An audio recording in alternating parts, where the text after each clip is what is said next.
I mean, I think of Noah, who's building this boat for, could have been 80, could have been 120 years. And every day, every week, every month, all those years, men and women are passing by him, mocking him, making fun of him. Why are you doing that? And every day he had to think in my mind, I'm not going to settle for man's expectations. I'm going to push towards what God promised me was going to happen. Hello, everybody. My name is Jordan Townsend. I'm the Young Adults Director here at Mount Hope Church, and I want to talk to you today about not settling, how we never settle as the people of God. And so I want to jump right into the scriptures here with you in Romans 5, verse 5. It says this, "Now hope does not disappoint, because the love of God has been poured out in our hearts by the Holy Spirit who was given to us." Something I've learned in doing a few years of ministry is this, that many people settle because they're unwilling to struggle.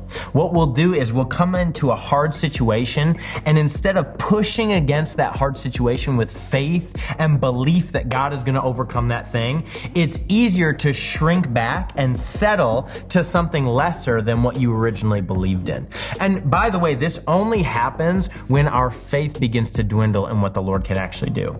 If we stay confident in the fact that the Lord is powerful, able, and willing to overcome any opposition in our life, we will never shrink back lower our expectations and shrink back. Instead, when we believe that God is able, we push forward with bold, confident faith. And as Philippians chapter 1 says, we believe that God is able to finish what he started. And that's what I want to encourage you today in church is this. As you're facing hard situations, as you're facing the opportunity to settle for something less than what God promised you, I want you to remind yourself of what Philippians 1:6 says, that God is able and willing to finish what he started in your life. It says of Abraham that he believed for the promise of his son Isaac because he knew that God was able and willing to complete, to finish what he had started in Abraham's life. And I want you to believe that as much as Abraham believed it, as much as Paul believed it when he wrote it in Romans and in Philippians.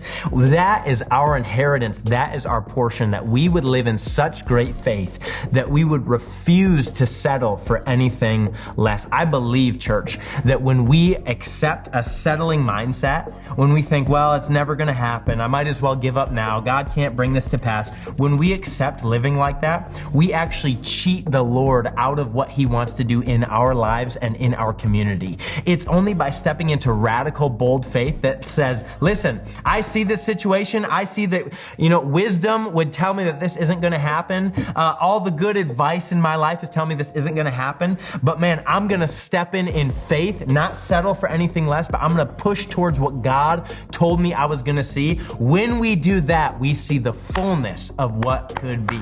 I mean, I think of Noah, who's building this boat for, could have been 80, could have been 120 years. And every day, every week, every month, all those years, men and women are passing by him, mocking him, making fun of him. Why are you doing that? And every day he had to think in my mind, I'm not going to settle for man's expectations. I'm going to push towards what God promised me was going to happen. And church, that's what I want to see happen in our community, is men and women who are so set on the word of the Lord, both personally to them and through what they read in the scriptures, that they refuse to bow to a fear of man. They refuse to bow to settling, and instead they push on in radical faith to see what God can really do.